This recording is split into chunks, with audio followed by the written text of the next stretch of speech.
Hello and welcome back to the Fermented World Homebrew channel. Today we're making a mead and it's a little bit late in the day. I should have done it earlier on, but it's a Saturday and I decided to have a lie in, which was very nice.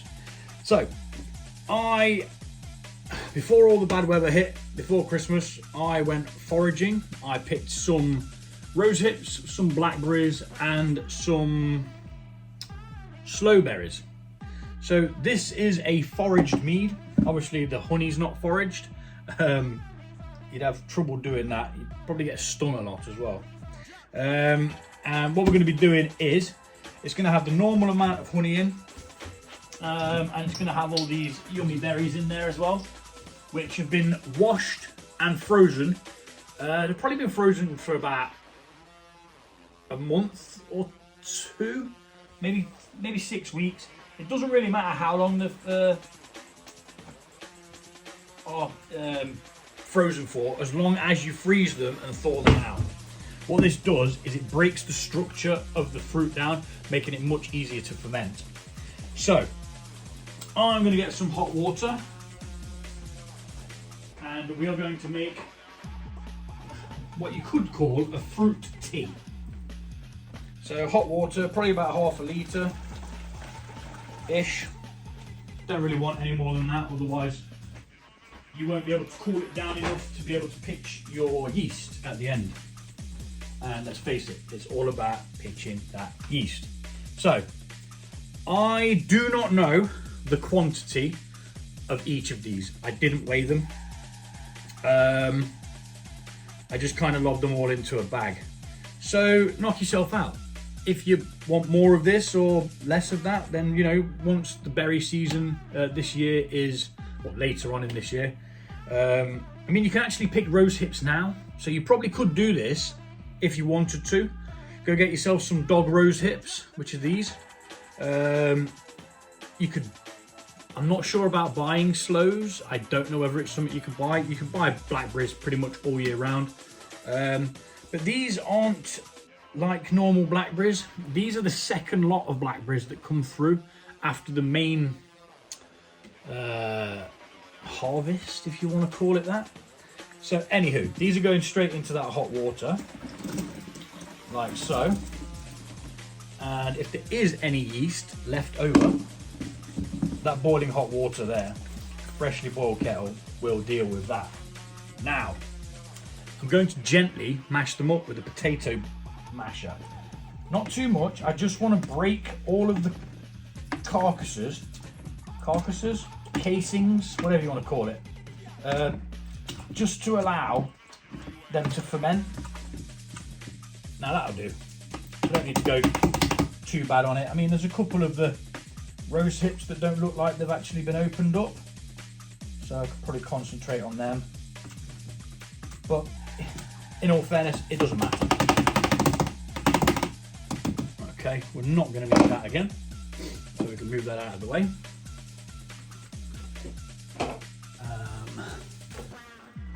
It's already got a nice colour, just looks like blackcurrant juice at the moment. To this we're going to add our honey, which is 1,440 grams. That is the amount of honey I use per gallon, and it gives a yield, depending on how much water you put in, it gives a yield of about 14 to 15%. Normally with the fruits, you get a little bit more extra sugar. So yeah, that's good enough for me.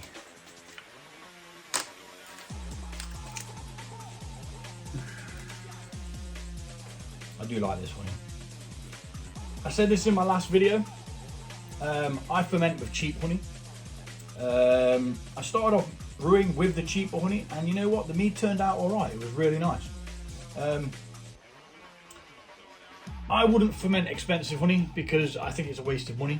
You're not going to get the flavors from the honey if you're fermenting it. So if you want to add a more expensive honey in secondary, feel free. If you're rich, ferment whatever bloody honey you like. I am not rich, so I will not. These are about £4 each. I will, so that's £8 there. Then I will add about half of one of these, so say £2. So £10 worth of honey. We're going to get 4 litres out of this minimum. So that's £2.50 each. You know, from the berries that were all free, because I picked them. Now, I'm going to mix this with my power tool. You don't need a power tool. I just find it a bit easier. Oh my goodness. Woo. Got a big fermenting, well no, it's not fermenting. Got a big crock pot down there, which is what I brew my beer in. So give that a nice mix. Make sure we get all that honey mixed in. We're going to mix again in a minute, so it's not too much of a problem if you don't think all of it's mixed.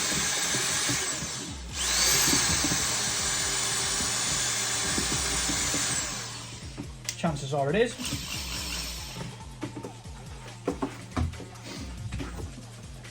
And I'm just going to remove that. Making sure we get all the goodies back in there. And then we're going to add some water up to the 4.5 litres. Now, most of the time I put a cup of tea in for the tannins. You will not need that because of the amount of tannins that you get from the rosehip seeds. As you can see, they're all in there. They give a hell of a lot of tannins. And yeah, you will not need it. You can put tea in if you so wish, but I think it's just a waste of tea really. But hey, right, I'm gonna go get some water in this and we'll be back. And there we go. Topped up. I've overshot it ever so slightly, but it doesn't matter. It does not matter. So we're going to give that another mix. In fact, you know what we're going to do first, actually, is we're going to add some yeast nutrients, which will just help the yeast get on with the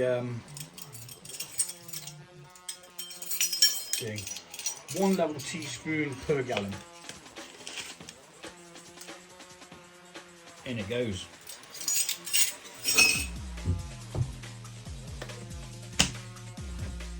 Just like that. And then we're going to mix that all in. I mean, it's got a nice colour straight away. It's got like a deep purple from the blackberries.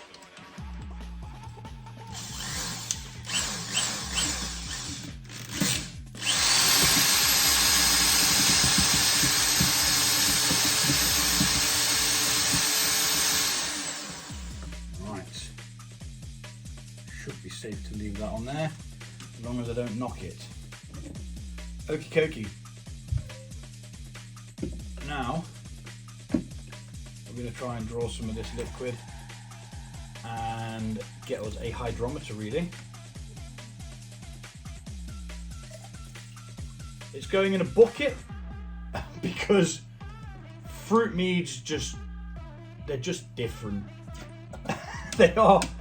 A normal mead you can do in a demijohn like this, 4.5 litres, no problem, it will not overflow. You put fruit sugars in there and absolute mental, and the dog's obviously just come in for a drink while I'm trying to record, but you know, the dog's got a drink. So yeah, I did overshoot with the water a little bit, so we are slightly under what we'd normally have, but I'm not bothered. It's at 94.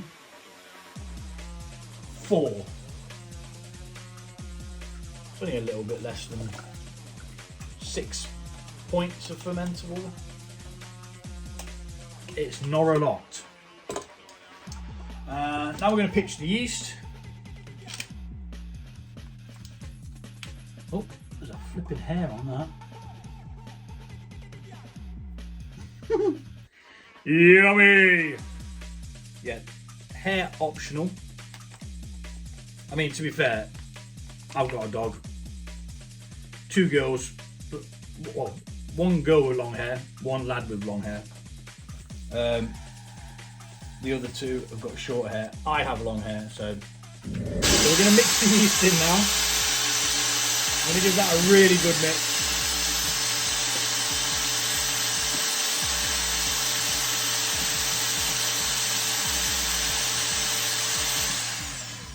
And then we're going to transfer it into the bucket, seal it up, label it up as to what it is, what the date is, what the original gravity is, and we'll be back once we think it's ready. So what I am going to do though is I'm going to put some Vaseline around this lid because these buckets are a bit shite. Excuse the language, but that is the only way I can describe them. So I've got a pot of Vaseline for that. But yeah, I'll do that off camera. So let's transfer this now. Oh wait, that's why, because I haven't rinsed these out with hot water.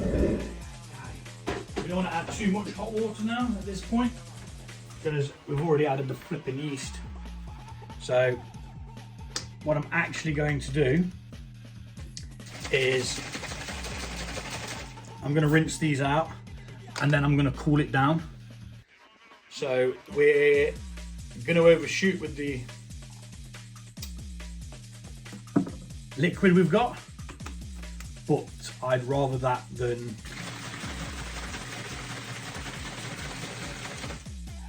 not have the honey that's supposed to be in there. So I'm going to put this in some cold water just to cool it down a little bit so that it doesn't shock the yeast. And just pop that over here. I'm going to bring that down. We're just going to transfer it, tip it in.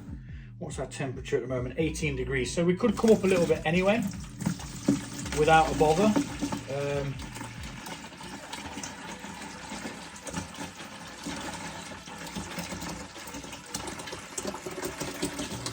Oh gosh. Hot diggity damn. To be honest, that is just rosehip seeds, so I'm not actually going to let them go in because we don't need any more. We have plenty of rosehip seeds. So I'll be back momentarily once that's cooled down. Pop the lid back on this with the airlock just so it's sanitary. And while I wait, I'm going to put the Vaseline around this. So I need to take the lid back off. Back once it's cooled down. Yeah, so it didn't take all that long.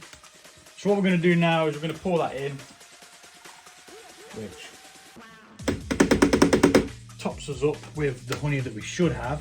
I was wondering why we didn't have the correct amount, you know, because given with the sugars from the fruits, it should have really been bob on, you know what I mean, for what we'd normally have. So with that extra honey in there, would you like to be quiet, dog? Thank you. He's rolling around. I think he's got an itch on the back of his head. Fucking idiot. Anyway, let's take another hydrometer reading.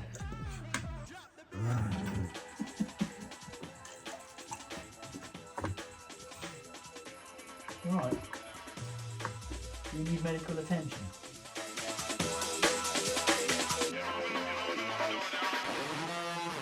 Or are you okay?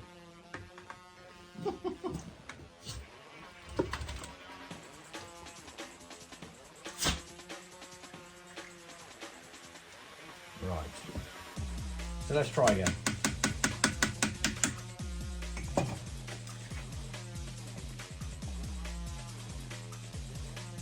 And even with the extra honey now and the extra water I put in, we are 110, which is all right.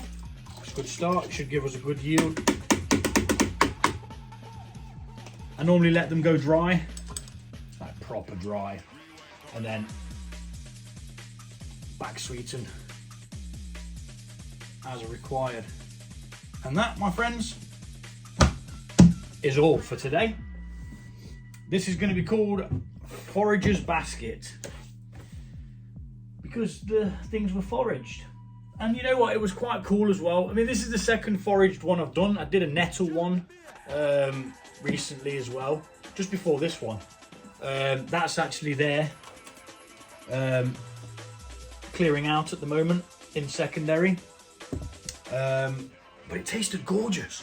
I was like, I can't believe how flipping nice this tastes.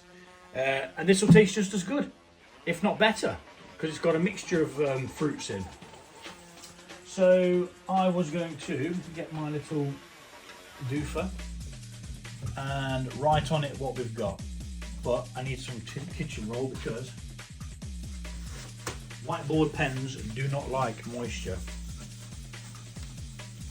You cannot write on them if they're even the slightest bit wet. So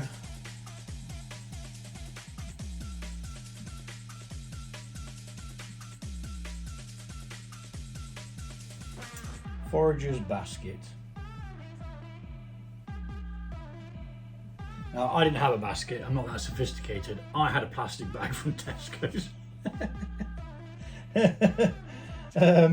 Original gravity is 1.110.